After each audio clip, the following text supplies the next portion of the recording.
राजा और उसकी 3 बेटियों की कहानी। बहुत समय पहले एक राजा था जो खुद के बारे में सोचता था कि वो बहुत ही नेक सोच, दयालु स्वभाव और दरियादिली है।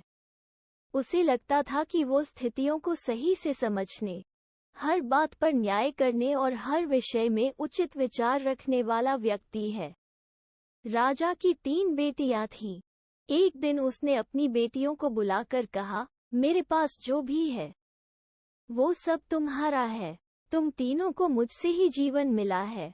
मेरी इच्छानुसार ही तुम तीनों का भूत, वर्तमान और भविष्य बना हुआ है, जो आगे भी ऐसे ही बना रहेगा। मैं ही तुम तीनों का भाग्य बनाता हूँ। राजा की यह बात सुनकर उसकी 2 बेटियों ने शांत मन से राजा की बात में हामी भर दी, लेकिन तीसरी बेटी ने ऐसा नहीं किया।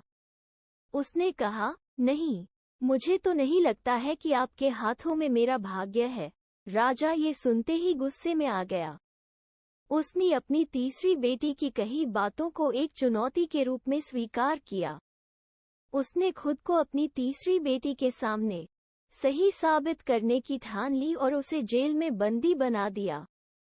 इस वजह से राजा की तीसरी बेटी कई सालों तक जेल में ही बंद रही। राजा और उसकी बाकी की बेटियां राजसी जीवन जीते रहे। राजा मन ही मन सोचता है कि यह मेरा ही हुक्म है, जो मेरी जिद्दी बेटी जेल में कैद है। लोगों को भी यही लग रहा होगा कि राजा का ही हुक्म है, जो उसकी बेटी को ऐसा भाग्य मिला है। उसकी प्रजा के लोग भी यही सोचते थे।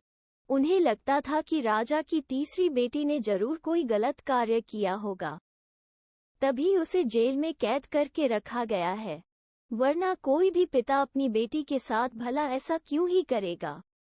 राजा कभी कभी जेल में कैद अपनी तीसरी बेटी से मिलने के लिए जाता था।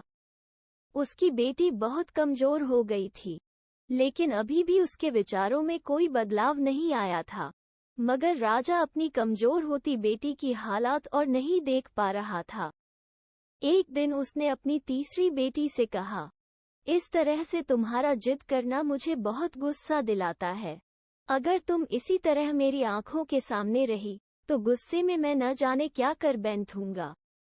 मैं तुम्हें मौत की सजा भी दे सकता है, लेकिन मैं एक अच्छे दिल का हूँ, इसलिए मैंने सोचा है कि तुम अब मेरे राज्य के पास के ही एक जंगल वाली जमीन पर जानवरों के साथ रहोगी।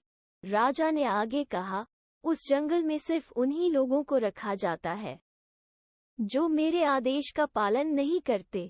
तुमने भी अपनी जिद की वजह से मेरी बात नहीं मानी, इसलिए तुम भी अब वहां मौजूद लोगों के साथ अपना पूरा जीवन काटोगी। इसके बाद तीसरी बेटी को उस जंगल की जमीन पर रहने के लिए भेज दिया गया। वहां वो फल और सब्जियां खाने और एक गुफा में रहने लगी। उसके पास पीने के लिए झरने का पानी और ठंड से बचने के लिए सिर्फ सूरज की धूप का ही सहारा था। वहां की खुली हवा में रहते हुए और फल फूल खाते खाते वो जल्द ही पूरी तरह से स्वस्थ हो गई। उसने वहां पर खेती करना भी शुरू कर दिया। गुफा को उसने घर की तरह सजा लिया था और खुशी खुशी वहीं रहती थी।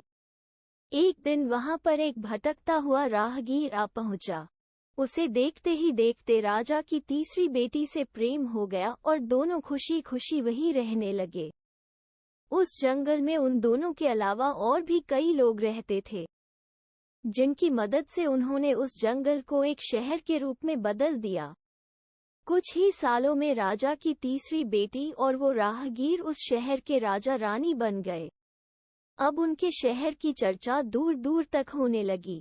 जैसे ही इसकी जानकारी राजा को मिली, वो उस जंगल में सब कुछ देखने के लिए पहुंच गया। जब उसने वहां की राजगद्दी पर अपनी बेटी को बैठे देखा और साथ में एक खूबसूरत युवक को, तो उसके होश उड़ गए।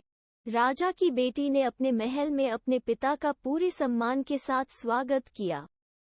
उसने अपने पिता से उसके बुरे बर्ताव व फैसल के लिए कुछ भी नहीं कहा।